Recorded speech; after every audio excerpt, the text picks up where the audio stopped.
everybody, it is I, Lightning Bliss. I am back with another TF2 analysis anarchy critique. If you've noticed, things are a little set up differently. I'm sorry you can't see Tweak as well in the background because my webcam is smaller on the screen. The reason why I'm doing it this way is because I noticed that there were some constructive criticisms going around that I don't particularly explain certain scenes and how I create them.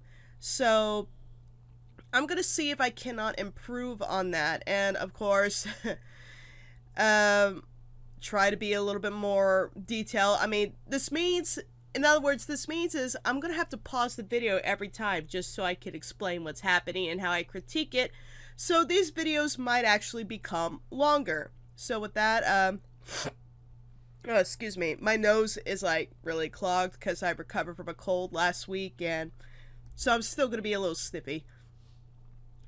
Coffee good. Coffee's good to analyze with. So on this episode, we're gonna look at how I created Lady of the Lander TF2. This is a Sweetie Bloom specific focused episode. One of the first, actually. I noticed that Sweetie Bloom hasn't gotten a whole lot of videos, and I'm really hoping we could change that. The same could be said about the red team, I feel like, because every now and then I feel like there might be one or maybe two protagonists of the episode, and everybody else is either the joke character. It's not intentional, it's just hard when you think about it, because you have at least 16, 18 people who want to be in the spotlight, or not exactly want to be in the spotlight, but it's hard to focus on just one, you know? But we make it work, and we always start coming up with new ideas, and every now and then one of us will get an idea where the episode's focused on maybe one of us, or maybe one of the others, and that's usually just how it goes. So we're just gonna get started in 3, 2, 1, go!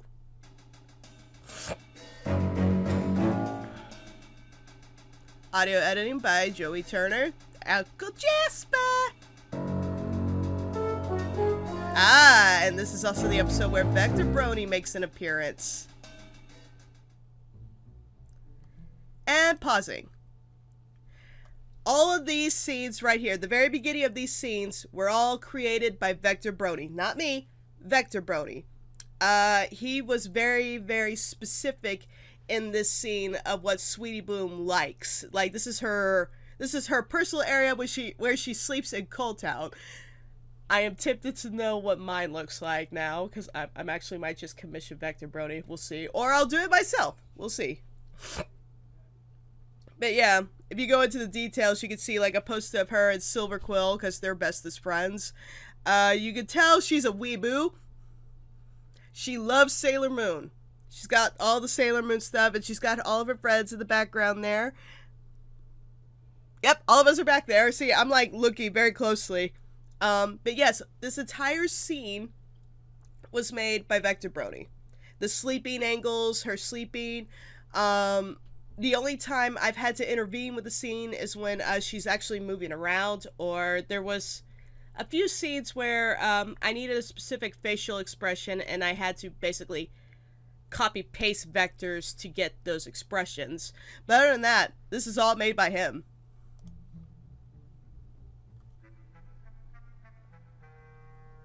Sweetie, sweetie. My leg! Okay, sweetie? What? Who? I don't want to go to school today. What? No school. Where's that voice coming from? I have a voice inside your head. In the words of Dr. Are Wolf, you we call my that conscience? schizophrenia. What? No, I am the essence of 1,000 haters. I am the darkness which resides in every brony analyst after watching the mysterious med. Well, so I'm pausing here because, that is the voice of Vector Brony. Well done to him. Apparently we had an issue, though, with his, lines. For some reason, they either got muffled or messed up during production. I'm not sure it was on his end or our end. But what ended up happening is some of the team, like Dr. Wolf, Firebrand, I'm not sure who, I'm just throwing out names at this point. We felt like some people wouldn't be able to fully understand what he's saying, so we thought, hey, let's just put subtitles in there for kicks. Some of us thought, no, I can understand what he's saying, it's fine. But then Josh said, well, if we throw subtitles in there and like hyphenated some of the words to make it more expressive, like when he's angry, bold red, when he's sad, blue, stuff like that. So I'm like, okay, I could do that. So I did the subtitles for that. Every now and then I make them move and fade away, something silly or whatnot. Actually, I just really like to be cool and nice and over things. I'ma call you Jiminy. You know what? Fine, let's just go with that. I like Jiminy. So, where did you come from?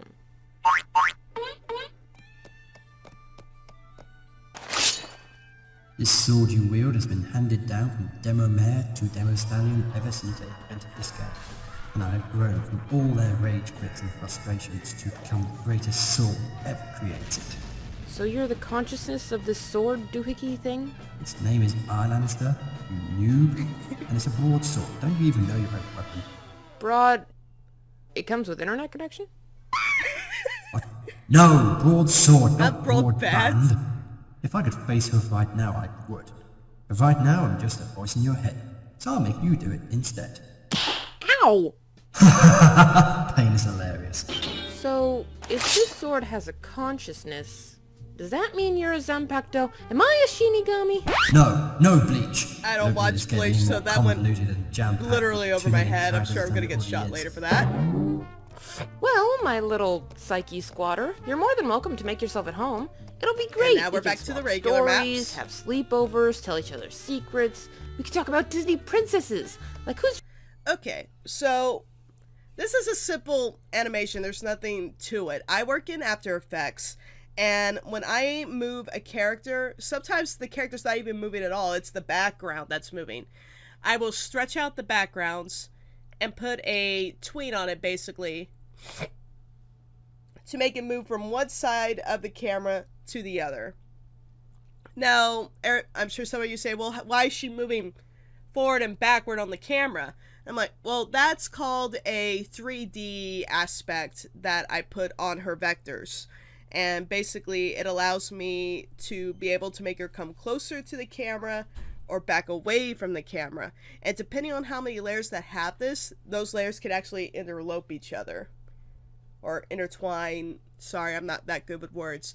But yes, so basically this scene was created by... The background is moving on its own, and she has a 3D classic motion tween that allows me to move her back and forth, forward and front. Or forward and back. I'm new to this. This is a new style. Work with me. Have patience. your favorite? I take you for an Elsa man. No Disney princesses. Shut up and get out of my head. Technically it's my head, but I don't mind sharing. Do we need to have a talk about sharing? Shut up. We're not getting touchy-feely. Oh, come on. Friendship is magic.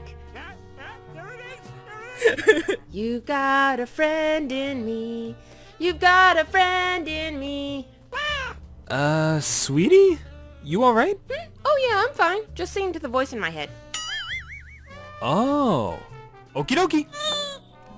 The same thing here. I move the background. The character doesn't even move. 2 hours later.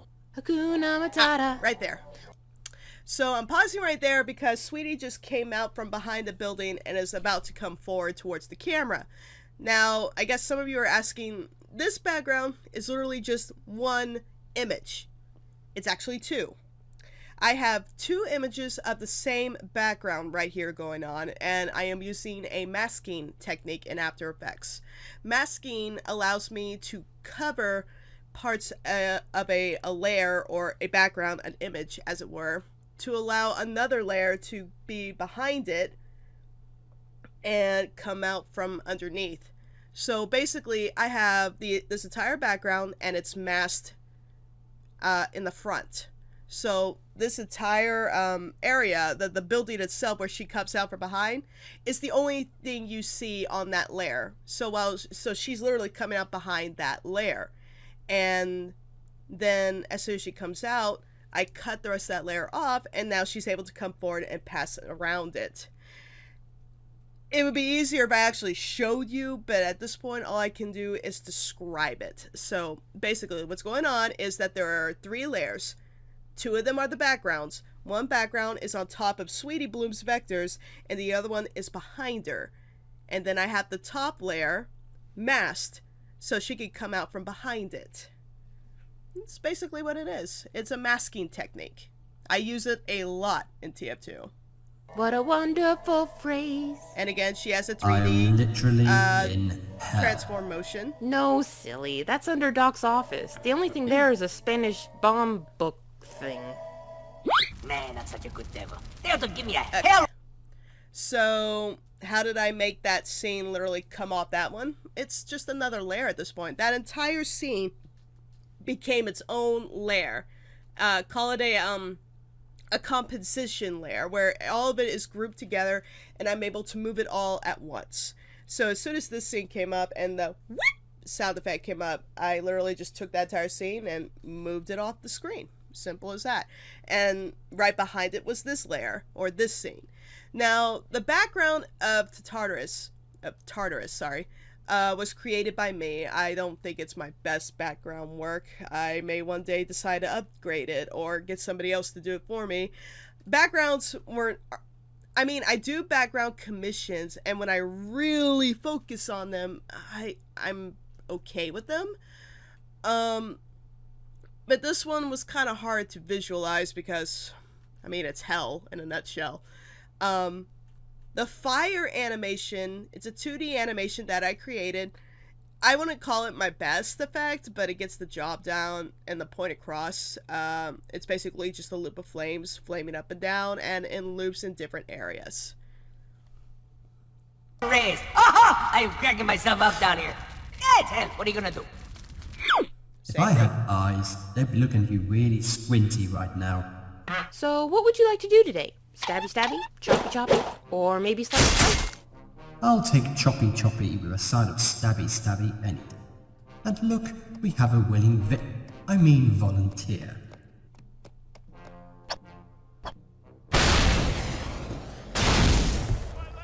Okay. So, Mad Munchkin had a 3D effect going on with her, so she was coming out from that direction, and then she was pulled towards the camera, basically making a loop around the building. So, once again, another 3D transformer motion I put on her vectors. And then that scene where she basically fires a rocket, there was a scene where you see light exploding off scene. That is actually something you can create in After Effects. It's basically just a light ray effect. And all I did was, at a specific time when the explosion goes off, I made it really, really bright, really, really fast, and then shrunk it down really, really fast. And obviously the explosion part from her cannon was something I found where you can group explosions one at a time into an animation, and then it can turn into one animation loop. So, yeah. Basically another 2D effect. Maddie? No, Maddie's hat. But I like Maddie. And I like her hat. Hats are cool. Not to mention, her hat has gone into hiding because of some keyframe-related incident. Oh, come on, that wasn't just me. So that over there was obviously keyframe being heard from one side of the screen from a distance. The effect of her blur and then coming into full screen, it's basically a blur effect. Again, it can be done in After Effects. It was kind of a new technique for me. I'm trying to go for new camera angles at this point and new techniques to give a sense of motion and distance from the camera and the buildings. So, yeah. No, Maddie is not likely to go far from her hat. It's probably hiding under that helmet of hers. Just one slice and whoosh, 2 for the price of 1. Even so, Maddie really likes her hat. It hurt her feelings. And then she, in turn, will make everything I feel hurt. Okay, so those were 2 vectors. One side was made by me, the other was made by Vector Brony, and basically I just improvised her arm getting cut off without it looking too violent. And yeah, they were just basically shrunk down on the screen and given a transparency to give a visual aspect of what she is thinking. So yeah, it wasn't too hard to figure out. Okay, the truth is, me. That hat is host to a spirit more evil than me. Not that I'm evil, I'm totally not evil. But that hat likes G3 babies and everything. He thinks that Derby is the worst character of all time. It needs to be destroyed at all costs. It likes Splash Sentry for Celestia's sake. It is the source of Merrick Sue's power. I like Mary Sue. She has good fashion sense. Provided by Matt Hutchkin. That hat is so evil, it's the reason I don't like Disney princesses. It must die. Okay. So that growling effect, it's just two vectors, side by side, short on the timeline, like really, really small in between spaces of each other. And you combine those two vectors into a quick, like one over the other very quickly, you basically get a kind of a silly animation of her lip going up and down. Now, these were vectors made by Vector Brony. I merely manipulated the lip on one vector. So I was able to use just two vectors to make that quick animation of her growling. It's not too complicated when you think about it. It's just a repetitive technique I use to get a slight animation going of two vectors, one on top of the other, repeatedly over and over and over and over. So, yeah. Yes. Yes. What's so funny? Oh, I thought of a joke. Oh, I love jokes. Tell me. No, shut up and knock the hat off now. Okay. I'll tell you a joke. Please, no. Why did the pony need a cough drop? She was a little horse. Later. So that scene of him screaming right there, I literally just took the composed scene and shook it violently all over the camera to give it an aspect that he is screaming internally. No, it's not Sweetie Bloom having a seizure or the camera having a seizure. Well, technically the camera is having a seizure. It's to give the effect of somebody is screaming their head off. And as you can see, I paused here as well. You can tell that Mad Munchkin is blurred in the foreground while Sweetie is about to enter the scene and you can see her clearly. This is again to give a sense of distance and depth. Sweetie Bloom does not want to be seen by Mad Munchkin, and I want the audience to be mainly focusing on what she's doing, not what Mad Munchkin is doing, but Mad Munchkin still needs to be on scene to give an idea about what's happening. So, here we go. Just saying, learning the ukulele is a lot harder than it looks. I mean, seriously, I'm amazed we can operate weapons with hooves, never mind play four-stringed instruments. You play the ukulele? Yeah, why? I don't know. I just thought you'd play the bagpipes or something. I'm going to give you 5 seconds to rephrase that! No, it's just, I mean... Oh, hey, look! Something to kill! It's not... So, in that scene, a few things I regret. I wish I had more effects to give, like somebody going, uh-oh! Those sound effects that Joey Turner and DeWilsonator are using are actually to help get the scene more movement, more attention span. Because these days, I don't like the character just sitting there on the screen and you may have 5 or 4 vectors of them just talking. That's boring. I had an opportunity to do that and I didn't take it, unfortunately. So I have hopingly been getting better at that. The animation effect of smoke as he took off really fast. I did some research on how to make speedy smoke animation effects, and that was one of them. It's a cartoon effect, basically. Looney Tunes cartoons use it all the time to express that somebody left the scene really quickly, and I've been using those ever since, and I really enjoy them. They give a more sense of environment and intensity, in my opinion, and I just love using 2D effects. Not like I expect every American to play a banjo or something.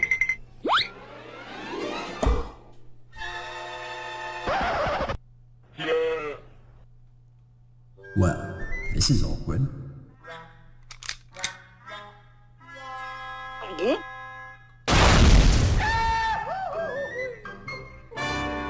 So that again, an explosion, and a very fast, speedy movement of Sweetie Bloom being exploded off screen. Woo! That was a trip.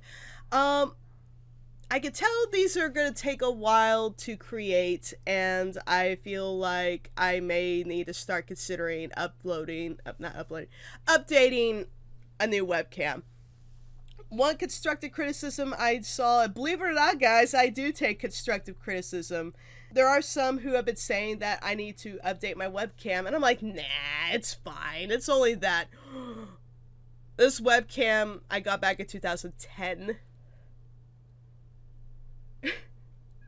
So I feel silly there. I could use an update on my webcam for sure. But as for this style of critiquing or explaining how I do things, if this is a style you guys like and prefer, please let me know in the comments below. This is basically an experiment right now to see if this helps improves things, because obviously I'm going to be doing these a lot for a while, because right now I am trying to catch up on a large project of mine. I have commissions to fulfill at the moment, TF2 to work on as well.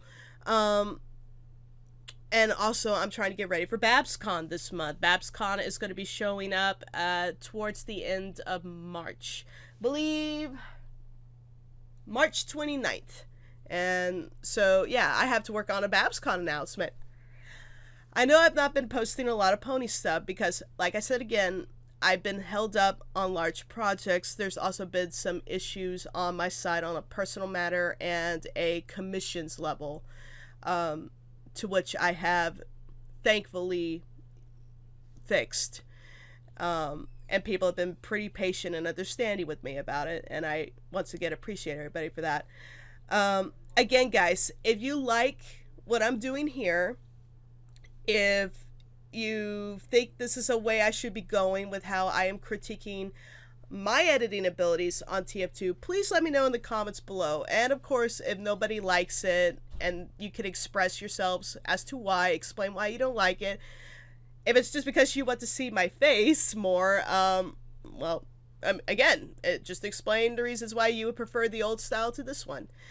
Other than that, guys, I thank you all for watching. I hope I gave as much detail as I could and explained how I worked things and my editing abilities in After Effects. And keep an eye out for those rainbows. They'll make you smile.